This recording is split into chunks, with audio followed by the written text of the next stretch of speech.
Ladies and gentlemen, the story you are about to hear is true. Only the names have been changed to protect the innocent. Fatima Cigarettes, best of long cigarettes, brings you Dragnet.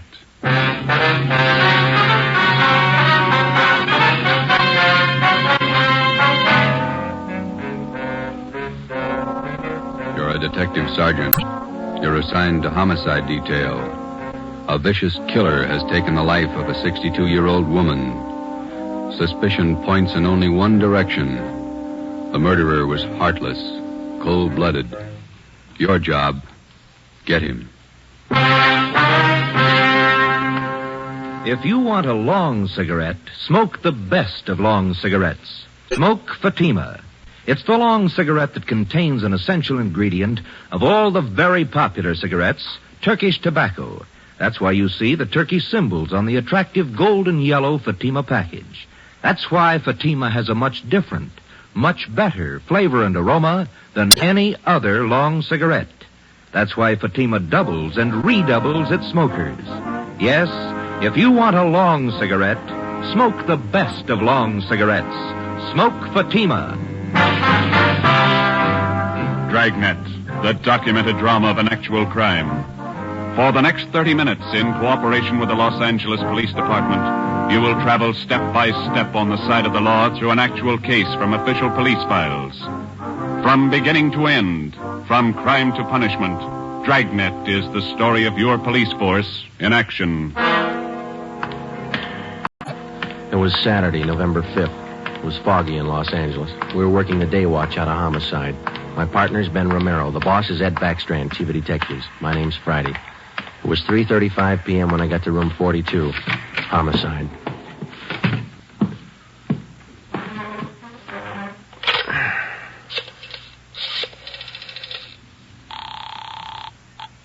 Long distance. This is Friday in homicide. I'd like to place a call to Mr. Frank Renard in Murphy, Idaho. The number is 761. Frank Renard, Murphy, Idaho, 761. Yeah, that's right. The call's been cleared with the business office. All right. Do you want me to call you back, Sergeant? No, I'll hang on. Okay, I'll place it for you.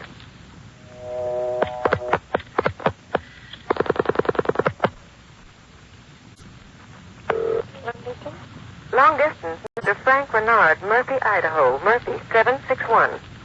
Thank you. New Haven, Connecticut. Your number, please. Charge call to Madison, 7961. Thank you. The time and charges when the call's completed, operator. Rate, operator. You ready to put a man out? Yes, Murphy, Idaho, routing and person rate.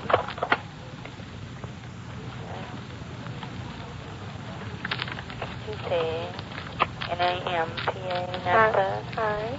Operator, the number is 4C. Hi. 160 flash. 160, thank you. You're welcome. Through Boise.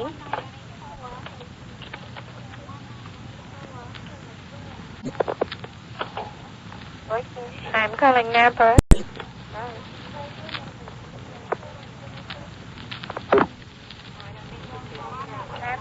Murphy, 761. Thank you.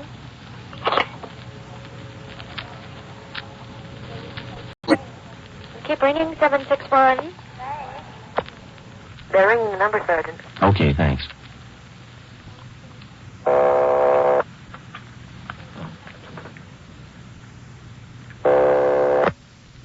Hello?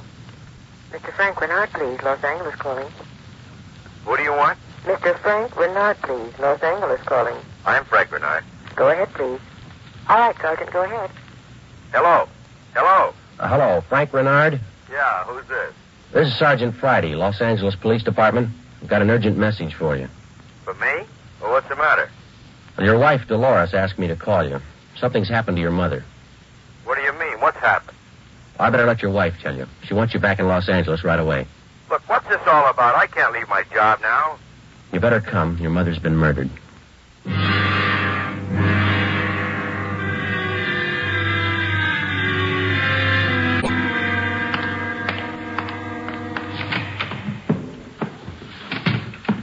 Talk to the skipper, Joe. He's on his way in. That's good. Did you call my husband? Did you? He down from Idaho tonight. Be here in the morning. You tell him about me? The trouble I'm in? I told him his mother was murdered. That's all I told him, Mrs. Renard. What am I going to say to Frank? He always sided in with his mother. He'll never believe me. What can I tell him? Jury can give you more trouble than your husband can. What you going to tell them? Are you stupid or something? How many times do I have to say it? I didn't kill her. I didn't kill her. It's a small room, Ms. Renard. We can hear you. Sit down, please. I won't sit down. You're not pinning this on me because I didn't do it. Anybody could have killed the old hag, but I didn't. Will you sit down, please? I don't have to take this. I'm no tramp. Keeping me in here, asking me questions. I told you all I know. Look, you're in a bad spot. I hope you realize that. I didn't kill her. Ms. Renard, how long have you and your mother-in-law been living together in the house on Chavez Road? Since Frank took the job up in Idaho. About 6 months. He said it'd be better for me while he was away living with her. Your neighbors told us you didn't get along very well with your mother-in-law. That's right, I didn't. She hated me, I hated her. You used to fight with her, is that right? You hit her. Only a couple of times.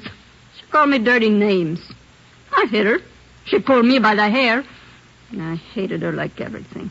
But I didn't kill her. Once more, Ms. Renard, would you mind telling us how you spent your time since early this morning, where you went, what you did, everything? I told you already everything. Tell us again, please. I got up about 9:15. I had a cup of coffee and then I got dressed. The old lady was on the back porch doing the washing. What did your mother-in-law do for a living? I told you. She took in washing. After I got dressed, I left the house. About 10 minutes after 9, I went downtown to the dentist. He filled a tooth for me.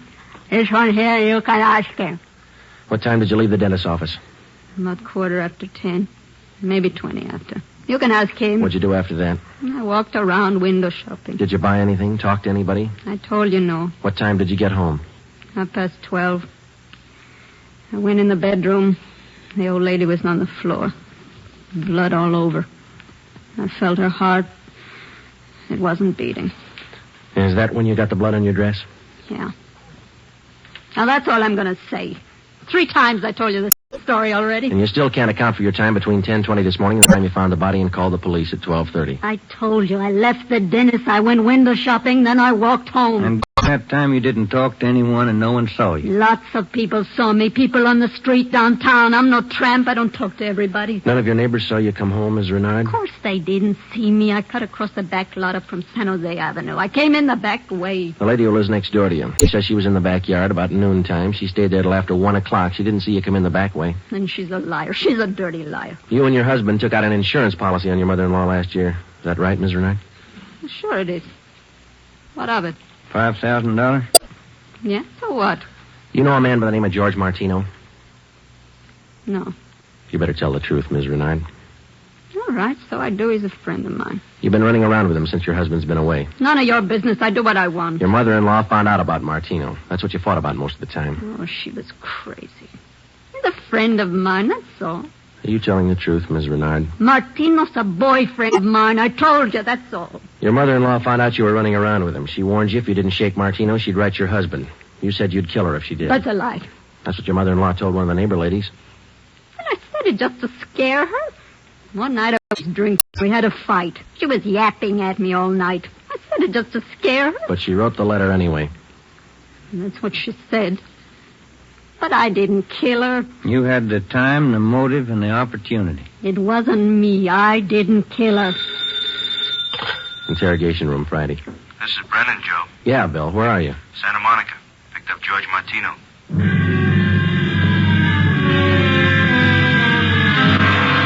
Ben and I drove Mrs. Renard to Lincoln Heights Jail, 5th floor, and had her booked on suspicion of 187 PC. When we checked back in at the office, Brennan and Wiseman, the other 2 men on the case with Ben and I, were questioning George Martino in the interrogation room. Ben and I stood by. Martino admitted only 2 things. He had been running around with Mrs. Renard since her husband left town, and he had heard Mrs. Renard express a desire to do away with her mother-in-law. After the questioning of Martino, Sergeant Brennan, Ben and I met with Chief Ed Backstrom. It was 5:15 p.m. You got everything but the murder weapon, huh? That and Mrs. Renard's confession. She ought to come through, huh, Joe? I don't know.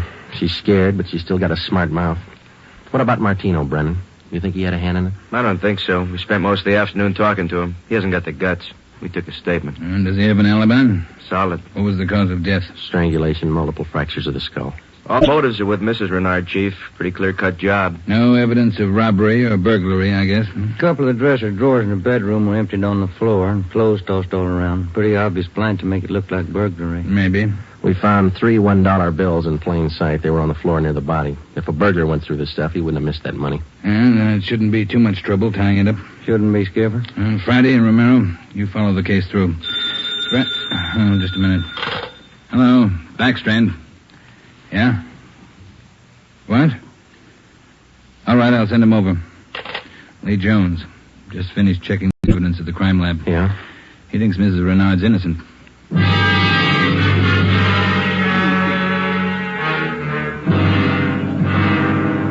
There they are, fellas. Facts don't lie. But she had every reason in the world to kill the old lady. In my book, she couldn't have killed her. All right, let's have it, Lee. How does the evidence add up? That's just it, Joe. It doesn't. Take a look. All right. The dress Mrs. Renard was wearing when she found the body. That's it. Blood smears near the hem. 2 smears, that's all. Now, if she murdered her mother-in-law, there should be more blood on this dress. It shouldn't be smeared. How do you mean? First of all, the manner in which the old lady was killed. Head was battered in. Must have bled profusely. No question about that. All right, go ahead. Whoever murdered the old lady must have stains all over their clothes. Here's the important part. Because of the nature of the wound, it would have stained in drops, not smears. Well, how can you tell the difference? Maybe these are drop stains on her desk. They're not. I checked them with a microscope.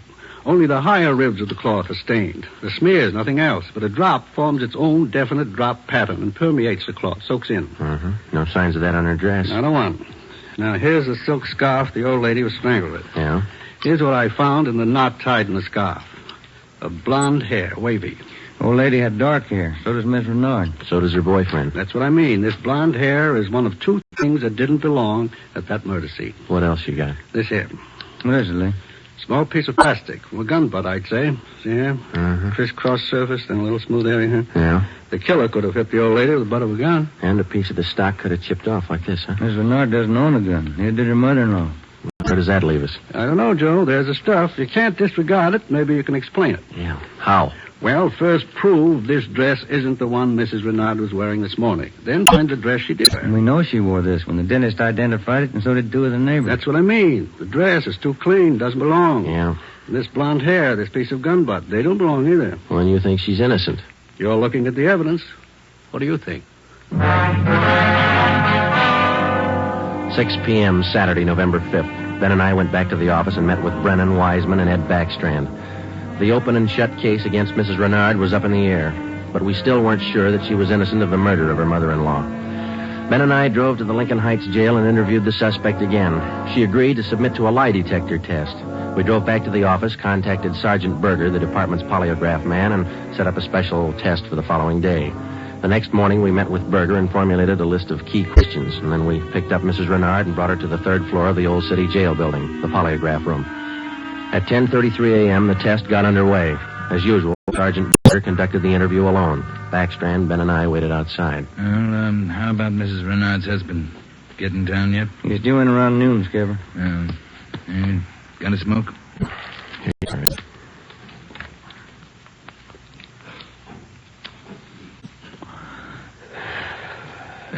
Thanks. What time is it now? 11:25. Here's Berger now. That's it, Ed. What'd you get? I can study the chart a little more. The results are pretty well defined, though. How's it look? No reaction to the key questions. What's your opinion? I don't think she did it.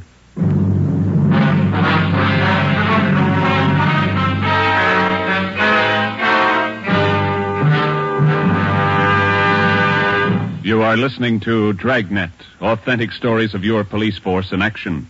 And in leading magazines this week, you'll see this authentic story. Headline: Fatima's sensational growth sets a record for long cigarettes. Then you'll read the actual reasons smokers give for changing to Fatima. Fatima is different. It's mild and has a wonderful flavor.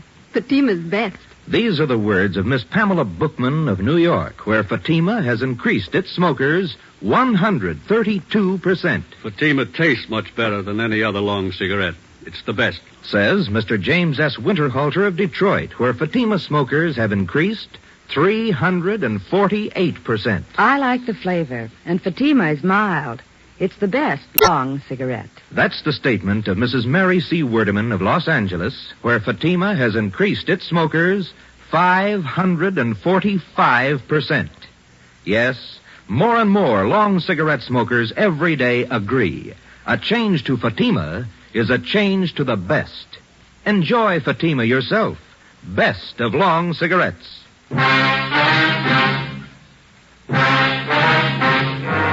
8 a.m., Monday, November 7th. Mrs. Renard was released from custody. We questioned her husband, Frank Renard, briefly.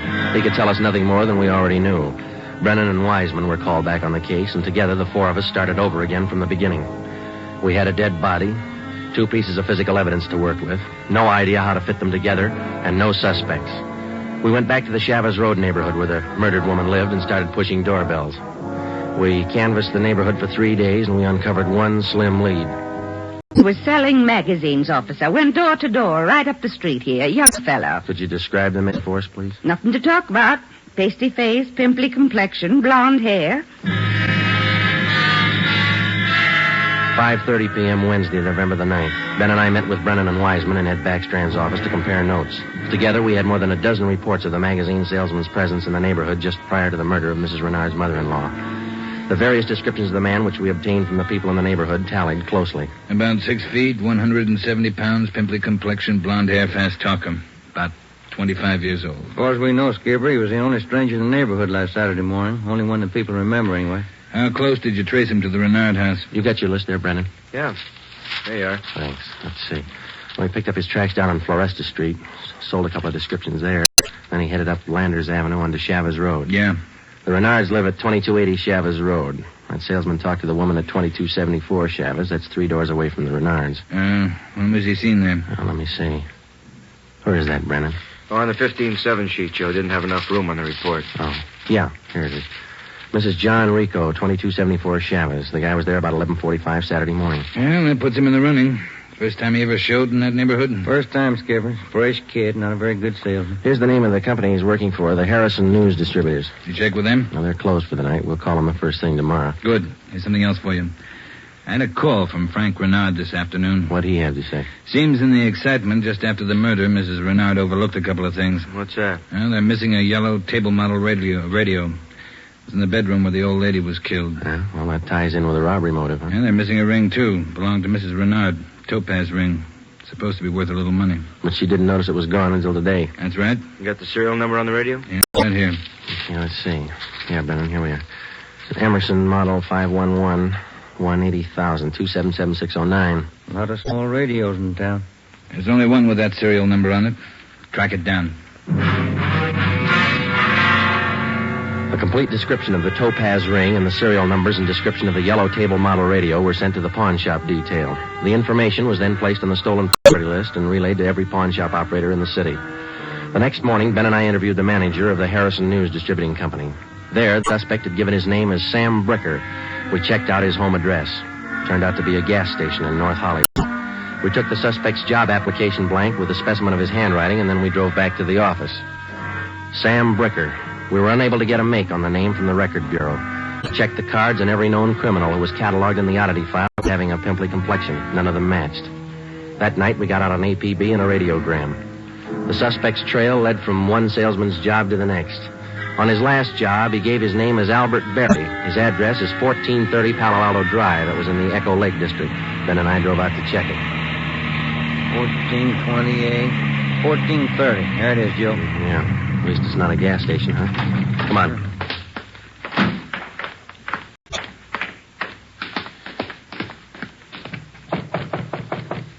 Tiresome, huh? Yeah, I could stand a change. Yes, what is it? We're looking for an Albert Berry, ma'am. Does he live here? Mr. Berry, I'm sorry. He and his wife moved 4 days ago. We identified ourselves as police officers and had the landlady, a Mrs. Catherine Hoffman, show us the apartment which Berry and his wife had occupied. It was still vacant. In one of the closets in the apartment, we found a cheap overnight bag. The lock on it was broken and one of the seams had ripped. I forgot about that old bag, and Mr. Berry told me I could throw it away. Take a look. I'm in. Yeah.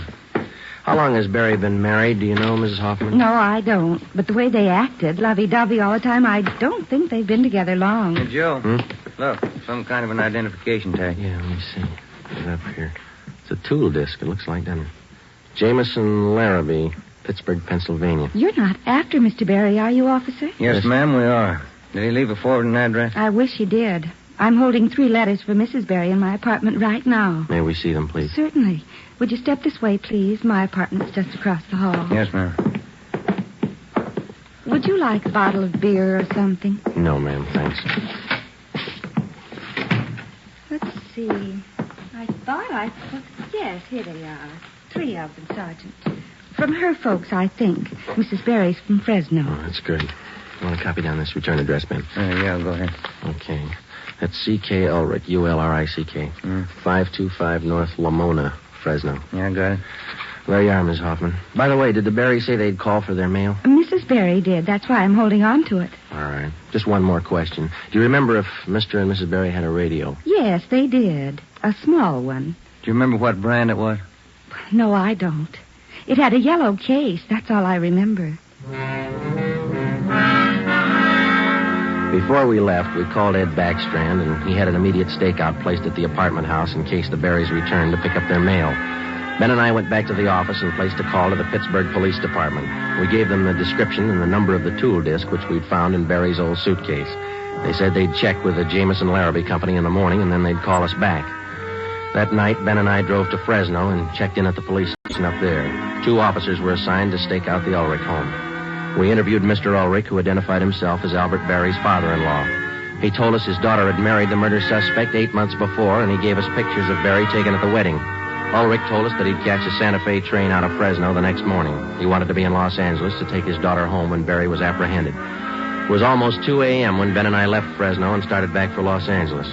We checked in at the office at 10 minutes past 8 the next morning. At 8:35, the call came through from the Pittsburgh Police Department. What did they say, Joe? It was a tool disc, all right. Jameson Larrabee Company, issued 18 months ago to one of their workers. They give a name? Albert Berry. 11 a.m., December the 5th. 1 month to the day since the 62-year-old woman had been beaten to death. The pictures of Berry and his wife, which had been taken at their wedding, were printed up in wholesale lots and distributed to all points. Mr. Ulrich, Berry's father-in-law, arrived in town and got himself a hotel room. We waited. There was no report from the stakeout at the apartment house. We checked back in at the office at 5 minutes to 1. I'll get it. Homicide, Friday. This is Mr. Ulrich, Sergeant. I just got a call from my wife in Fresno. I thought you'd want to know. What's that? The wife got a letter from Norma. They're living in South Pasadena, an apartment. You got the address there? Yes, sir. That's what the wife called about. It's 134 Norway Terrace. When was the letter mailed, do you know? Wife said it was postmarked December 3rd, day before yesterday. Get your coat on, Ulrich. We'll be right over. Ben and I picked up Mr. Ulrich at his hotel and drove to the South Pasadena address. Berry and his wife had the apartment on the top floor. Neither of them were at home. The landlord let us in with a pass key. In the bedroom, we found a small yellow radio. We checked the serial numbers. They matched. It was the same radio stolen from the Renard house. In the bedroom closet, we found 2 suitcases. We checked through them. Nothing in this one, Joe. Here we are. Look at these. What are they, Sergeant? A pair of plastic gun butts. Let's see, Joe. One of them's been chipped, see? Sergeant, somebody coming up the stairs. All right, let's get in the living room. Be quiet.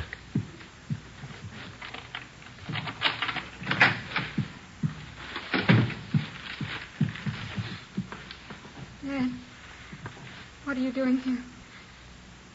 Who are these men? Police, Norma. They want Albert. He killed a woman. Dad. It's all right, Norma. It'll be all right. Did you know your husband killed a woman, Miss Berry? He just told me last Saturday. We've been running away for a month now. Moving all the time. I wanted to know why. So he told me. He said I was in it as much as he was. And I'm tired of running. Why did he kill her? Did he tell you that? He said he broke in the house. He didn't know anyone was home. The old woman was in the bedroom. She started to cry out. He had a gun. He hit her with it. Where's your husband now? I don't know. Said he'd come home for dinner. About 5. I bought the groceries.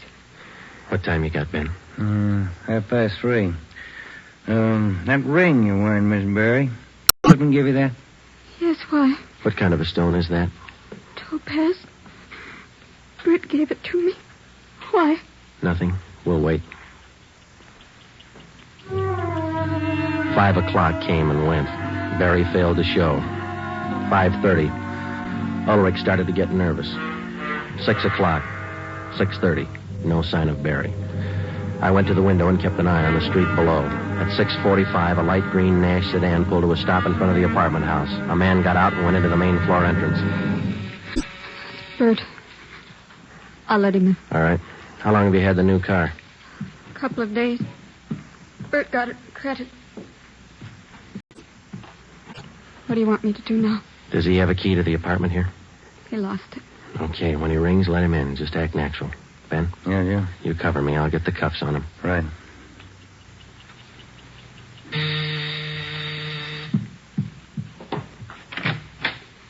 Hi, Bert. Look out, Joe! All right, drop it, Barry. Okay, Ben. Yeah. He's fast with a gun. Nice looking, isn't he, Sergeant?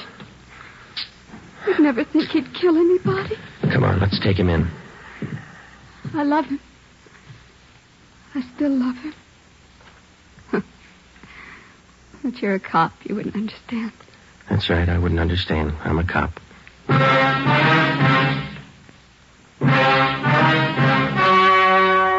story you have just heard was true. Only the names were changed to protect the innocent. On February 16th, 1947, trial was held in Superior Court, Department 82, City and County of Los Angeles, State of California. In a moment, the results of that trial. Earlier tonight, you heard the reports of amazing increases in Fatima smokers from New York to Los Angeles. Yes, all over the country, Fatima is doubling and redoubling its sales. And here's reason one. Fatima is the long cigarette that contains an essential ingredient of all the very popular cigarettes, Turkish tobacco. Reason two. Fatima has a much different, much better flavor and aroma than any other long cigarette. Reason three. To millions of smokers, the name Fatima has always stood for the best in cigarette quality. Smoke Fatima, the best of all long cigarettes.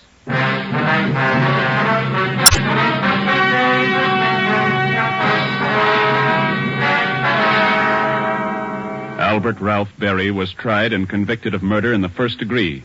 His wife, Norma Berry, was found innocent of the charge that she harbored a criminal. She was returned home with her father.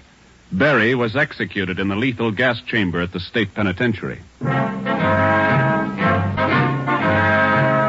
You have just heard Dragnet, a new series of authentic cases from official files. Technical advice for Dragnet comes from the Office of Acting Chief of Police, W.A. Wharton, Los Angeles Police Department. Tonight's program is dedicated to Private Hubert W. Estes of the District of Columbia Metropolitan Police Department, who on the night of May 16th, 1947, gave his life so that yours might be more secure.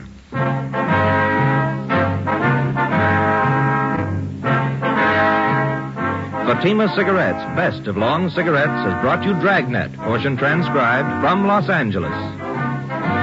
Be sure to hear songs by Morton Downey tonight on NBC.